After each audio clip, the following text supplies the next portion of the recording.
வணக்கம் ஃப்ரெண்ட்ஸ். இன்னைக்கு நம்ம பார்க்க வேண்டிய தலைப்பு பார்த்தீங்கன்னா நித்தி ஆயோக்.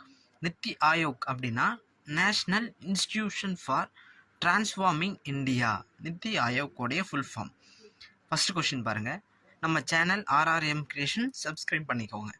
ஃபர்ஸ்ட் கொஷின் பாருங்க. நித்தி ஆயோக் அறிக்கையின்படி 2018 ஆண்டில் தமிழ்நாட்டின் பச்சிளங்குழந்தை இறப்பு விகிதம் எவ்வளவுன்னு கேட்டிருக்காங்க.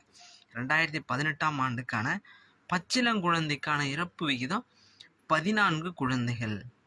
அதுவே 2016 ஆண்டின் நிதி ஆயோக் அறிக்கையின்படி வெறும் குழந்தை இறப்பு விகிதம் எவ்வளவு தமிழ்நாட்டில் அப்படின்னா 17 குழந்தைகள்.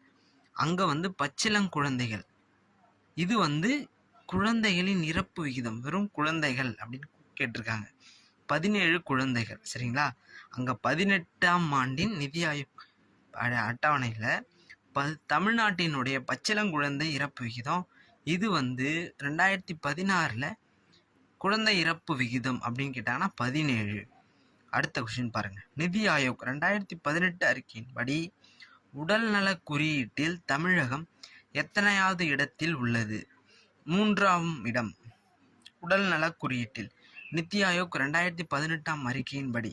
சரிங்களா?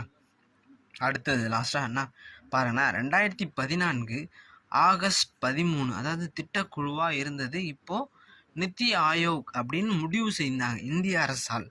அதுவே நித்தி ஆயோக் திட்டக்குழுவா எடுத்துட்டு நீக்கம் செய்தது 2014 ஆகஸ்ட் 17. அதான் 4 நாளுக்கு அப்புறம் 13 ஆகஸ்ட் முடிவு பண்ணது.